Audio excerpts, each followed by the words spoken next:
வணக்கம். முதலில் தலைப்புச் செய்திகள். அனுதாபத்திற்காக பதவி விலகுவதாக கூறும் ஜனாதிபதி அனுர மரிக்கார் குற்றச்சாட்டு. இலங்கையில் மாகாண சபை தேர்தல் நிச்சயம் நடத்தப்படும், அமைச்சர் உறுதி.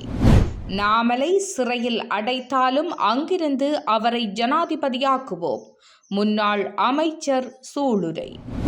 பதவியிலிருந்து விலகினால் அனுரவுக்கு காத்திருக்கும் ஆபத்து, யாராலும் காப்பாற்ற முடியாமல் போகலாம். விகாரைக்குள் படுகொலை செய்து புதைக்கப்பட்ட தமிழ் மக்கள், ரவிகரன் எம்பி சந்தேகம். நாட்டில் ஏற்பட்டுள்ள நெருக்கடி நிலை, மத்திய வங்கி ஆளுநர் முன்வைத்துள்ள முக்கிய யோசனை. இனி விரிவான செய்திகள்.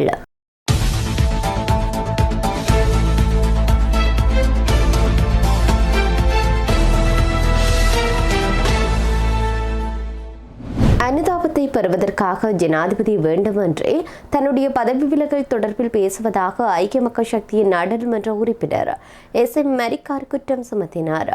நேற்றைய தினம் ஊடகவியலாளர் எழுப்பிய கேள்விக்கு பதிலளிக்கும் போது இதனை அவர் குறிப்பிட்டார். ஜனாதிபதி தலைமையிலான தேசிய மக்கள் சக்தி அரசாங்கம் தரமற்ற நிலக்கரியை இறக்குமதி செய்ததன் மூலம் சுமார் 14,000 மில்லியன் ரூபாய் இழப்பை சந்தித்துள்ளதாகவும், சட்டவிரோதமான முறையில் சுமார் 300 கொள்கலன்களை நாட்டிற்குள் கொண்டு வந்துள்ளதாகவும் அவர் கூறியுள்ளார்.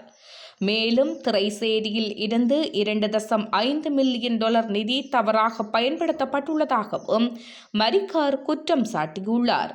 இந்நிலையில் அரசாங்கம் மக்களின் வாழ்க்கை தரத்தை கணிசமாக குறைத்து பொய் வாக்குறுதிகள் மற்றும் நிறைவேற்ற முடியாத கனவுகளை காட்டி அவர்களை தவறான பாதையில் வழிநடத்தியுள்ளதாக கூறிய அவர், இத்தகைய காரணங்களால் ஜனாதிபதிக்கு பொதுமக்களிடமிருந்து எந்தவித அனுதாபமும் கிடைக்காது என்று சாடியுள்ளார். இலங்கையில் மாகாண சபை தேர்தல் கட்டாயம் நடத்தப்படும் எனவும், அத்தேர்தலில் அரசாங்கமே வெற்றி பெறும் எனவும் கடற்றொழில், நீரியல் மற்றும் கடல் வளங்கள் அமைச்சர் ராமலிங்கம் சந்திரசேகர் தெரிவித்தார்.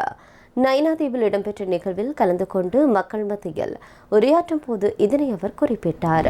இது தொடர்பில் அவர் மேலும் தெரிவிக்கையில், அரசியலமைப்பின் 22வது திருத்த சட்டம் மூலம் தொடர்பிலேயே தற்போது அதிகம் பேசப்பட்டு வருகின்றது.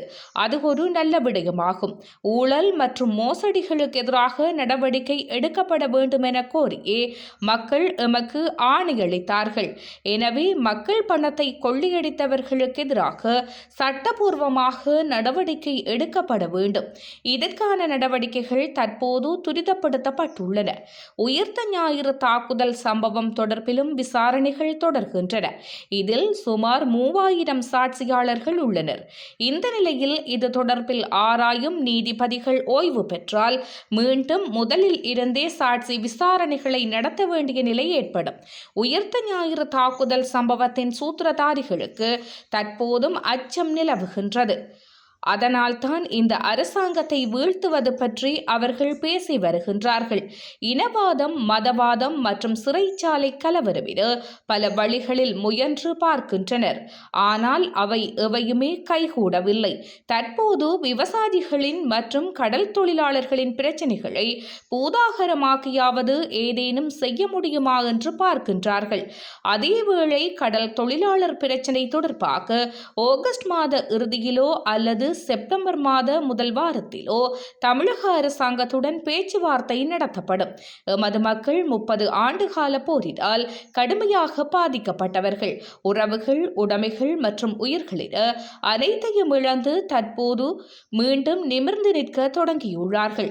எனவே எமது கடல் வளத்தை அளிப்பதற்கு தமிழக கடல் தொழிலாளர்களுக்கு இடமளிக்க முடியாது. தமிழகத்தில் நல்ல கடல் தொழிலாளர்களும் உள்ளனர். ஆனால் கடல் கொள்கையில் ஈடுபடும் சிலர்தான் இவ்வாறு நடந்து கொள்கிறார்கள். இந்த நிலை நீடித்தால் எமது கடல் பகுதி பாலைவனமாகும் அபாயம் உள்ளது. எனவே இது குறித்து தமிழக அரசிடம் தெளிவாக எடுத்துரைக்கப்படும். முதலாவது அதிகாரிகள் மட்டத்திலான பேச்சும், இரண்டாவது கடல் தொழிலாளர் சங்கங்களுக்கு இடையிலான பேச்சும் நடத்தப்படும். தேவை ஏற்படின் தமிழக முதலமைச்சருடனும் பேசுவோம். இங்கிருந்து சென்று போட்டி போட்டுக்கொண்டு தமிழ் அரசியல்வாதிகள் தமிழக முதலமைச்சர் விஜயை சந்திக்கின்றனர். ஆனால் எமது கடல் தொழிலாளர்களின் பிரச்சினைகள் பற்றி பேசுவதில்லை. மாறாக மாகாண சபை தேர்தலை நடத்த அழுத்தம் கொடுக்க வேண்டுமா? மாகாண சபை தேர்தல் கட்டாயம் நடத்தப்படும், அதில் நாங்களே வெற்றியும் பெறுவோம் என்றார். ஸ்ரீலங்கா பொதுஜன பெரமுனவின் தேசிய அமைப்பாளரும் நாடாளுமன்ற உறுப்பினருமான நாமல் ராஜபக்ஷ சிறையில் அடைக்கப்பட்டாலும் சிறையிலிருந்தே அவரை நாட்டின் ஜனாதிபதியாக நியமிக்க தம்முடைய கட்சி நடவடிக்கை எடுக்கும் என முன்னாள் அமைச்சரான சாந்த பண்டார தெரிவித்தார். இது தொடர்பில் அவர் மேலும் தெரிவித்ததாவது: தற்போதைய அரசாங்கம் மஹிந்த ராஜபக்ச மற்றும் கோட்டாபய ராஜபக்ச ஆகிய முன்னாள் ஜனாதிபதிகள் உட்பட முன்னாள் அமைச்சர்கள் மற்றும் நாடாளுமன்ற உறுப்பினர்களை சிறையில் அடைக்க முயற்சிப்பதாகவும் நாட்டின் ஒரே நம்பகமான நிறுவனமான நீதிமன்றத்தின் மீதான மக்களின் நம்பிக்கையை கூட ஆட்சியாளர்கள் தகர்க்க முயற்சிப்பதாகவும் அவர் குற்றம் சாட்டியுள்ளார். நாமல் ராஜபக்சவை ஜனாதிபதியாக்கும் நடவடிக்கையின் முதல் கட்டமாக செப்டம்பர் 12 அனுராதபுரம் சல்காது மைதானத்தில் மக்கள் பேரணி நடைபெறவுள்ளதாகவும் அதில் யாரும் எதிர்பாராத அளவுக்கு பெருமளவிலான மக்கள் கலந்து கொள்ளவுள்ளதாகவும் அவர் குறிப்பிட்டுள்ளார். கடந்த தேர்தலில் தேசிய மக்கள் சக்திக்கு வாக்களித்த பெருமளவிலான மக்களும் எதிர்வரும் 12 நடைபெறவுள்ள கூட்டத்தில் கலந்து கொண்டு நாமல் ராஜபக்சவுக்கு ஆதரவு தெரிவிக்க தயாராக இருப்பதாகவும் கிராம மட்ட அமைப்பு நடவடிக்கைகளில் உறுதிப்படுத்தப்பட்டுள்ளதாகவும் அவர் சுட்டிக்காட்டியுள்ளார். ஜனாதிபதி அன்ருகுமார திசாநாயக்க பதவியிலிருந்து விலகிய பின்னர் அவர் மீது வழக்கு தொடர்வதற்கான வாய்ப்பு அதிகம் என்று பிவிதிர்கல உரிமைய கட்சியினுடைய தலைவர் உதயன் கம்மன்பில தெரிவித்தார். நேற்றைய தினம் இடம்பெற்ற ஊடகவியலாளர் சந்திப்பில் கலந்து கொண்டு கருத்து தெரிவிக்கின்ற போது உதயன் கம்மன்பில இதனை தெரிவித்தார். இது தொடர்பாக அவர் மேலும் தெரிவித்ததாவது: ஜனாதிபதி அனுரகுமார திசாநாயக்க நீதித்துறையை அவமதிக்கும் வகையிலான கருத்துக்களை வெளியிட்டு வருகின்றார். அவர் ஜனாதிபதி பதவியில் இருந்து விலகினால் உடனடியாக அவருக்கு எதிராக நீதித்துறையை அவமதித்தமைக்காக வழக்கு தொடர வாய்ப்புகள் உள்ளன. இதன் விளைவாக ஜனாதிபதி பாரிய பிரச்சனைகளை எதிர்கொள்ள நேரிடும். அவற்றிலிருந்து அவரை யாராலும் காப்பாற்ற முடியாது. சட்டத்தின் வரம்புகளுக்கு உட்பட்டு நாங்கள் மிக கவனமாக பேசிய போதும் நீதிமன்ற அவமதிப்புக்காக என் மீது தற்போதைய அரசாங்கம் 4 முறை விசாரணைகளை நடத்தியுள்ளது. எனவே ஜனாதிபதி பதவியில் இருந்து அனுரகுமார விலகியதும் அவர் மீது வழக்கு தொடரப்படும் சாத்தியக்கூறுகள் மிக அதிகம். கடவுள் அவரை ஆசீர்வதிக்கட்டும் என குறிப்பிட்டுள்ளார். வடக்கு கிழக்கு தமிழர் தாயக பரப்பில் அமைக்கப்பட்டிருக்கக்கூடிய இராணுவ முகாம்களுக்குள்ளும் எவ்விதமான நிலத்தொடர்புகளும் இல்லாமல் அமைக்கப்பட்டுள்ள விகாரிகளுக்குள்ளும் கடந்த காலங்களில் தமிழ் மக்கள் படுகொலை செய்யப்பட்டு புதைக்கப்பட்டிருக்கலாம் என்று சொல்லி வன்னி மாவட்ட நாடாளுமன்ற உறுப்பினர் துரைராசா ரவிகரன் சந்தேகம் எழுப்பியிருக்கின்றார். செம்மணியில் நேற்றைய தினம் நடைபெற்ற நீதியின் மூலம் 2 இறுதி நாள் மாபெரும் ஆர்ப்பாட்ட பேரணியில் கலந்து கொண்டு இதனை அவர் குறிப்பிட்டார். இது தொடர்பாக அவர் மேலும் தெரிவித்ததாவது: அவர் மேலும் தெரிவிக்கையில், செம்மணி படுகொலை உள்ளிட்ட ஈழத்தமிழர்கள் மீது திட்டமிட்டு மேற்கொள்ளப்பட்ட படுகொலைகளுக்கு பன்னாட்டு நீதி தேவை என்பதை வலியுறுத்தியே சிறார்கள், பெண்கள், முதியவர்களிட பெருந்திரளானவர்கள் ஆர்ப்பாட்ட பேரணியினை முன்னெடுத்திருக்கின்றனர். ஈழத்தமிழர்கள் மீது நிகழ்த்தப்பட்ட சகல படுகொலைகளுக்குமான சர்வதேச நீதி விசாரணை மேற்கொள்ளப்பட வேண்டும் என்ற ஈழத்தமிழர்களின் கோரிக்கையினை தற்போதைய ஆட்சியாளர்களாவது ஏற்றுக்கொண்டு குறித்த படுகொலைகளுக்குரிய சர்வதேச நீதி விசாரணையை மேற்கொள்வதற்கு ஒத்துழைக்க வேண்டும் என்பதை வலியுறுத்தியே இவ்வாறான ஆர்ப்பாட்டங்கள் மேற்கொள்ளப்படுகின்றன. கடந்த ஆட்சியாளர்களின் காலத்தில் செம்மணி புதைகுழி விவகாரம் மூடி மறைக்கப்பட்ட வரலாறுகளும் உள்ளன. அவ்வாறு செம்மணி புதைகுழி விவகாரத்தினை மூடி மறைத்த இனவாத ஆட்சியாளர்களும் சர்வதேச விசாரணைக்கு உட்படுத்தப்பட வேண்டும். இது தொடர்பில் ஏற்கனவே நான் நாடாளுமன்றத்திலும் வலியுறுத்தியுள்ளேன்.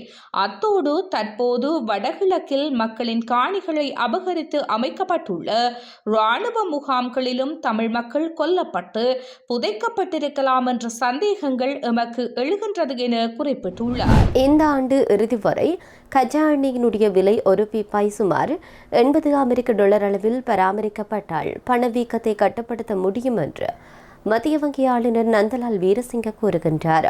ஆஸ்திரேலியாவில் ஒரு வெளிநாட்டு ஊடக நிறுவனத்திற்கு அளித்த நேர்காணலின் போது மத்திய வங்கியின் ஆளுநர் இந்த கருத்தை வெளிப்படுத்தியிருக்கின்றார். இதன்போது அவர் இந்த ஆண்டு இறுதி வரை எண்ணெய் விலை சுமார் $80 அளவில் நீடித்தால் நாம் நிலைமையை கட்டுப்படுத்த முடியும். இருப்பினும் ஏதேனும் எதிர்பாராத மாற்றம் ஏற்பட்டால் அது நிச்சயமாக ஒரு சவாலாக இருக்கும்.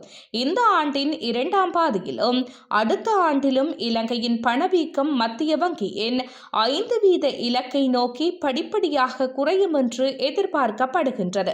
மே மாதத்தில் மத்திய வங்கியால் அறிமுகப்படுத்தப்பட்ட பணவியல் கொள்கை நடவடிக்கைகள் மற்றும் இறக்குமதிகளை கட்டுப்படுத்த அரசாங்கம் எடுத்த நடவடிக்கைகள் ஆகியவை இந்த நிலைமை சாதகமாக மாறுவதற்கு பங்களித்துள்ளன. உலகளாவிய நிச்சயமற்ற தன்மைகள் தொடர்ந்தாலும் இறுக்கமான நிதி நிலைமைகளும் அதிக விலைகளும் இலங்கையின் பொருளாதார வளர்ச்சியில் பெரிய பாதகமான தாக்கத்தை ஏற்படுத்தாது என்று மத்திய வங்கி ஆளுநர் குறிப்பிட்டுள்ளார். இத்துடன் செய்திகள் நிறைவடைகின்றன. நன்றி.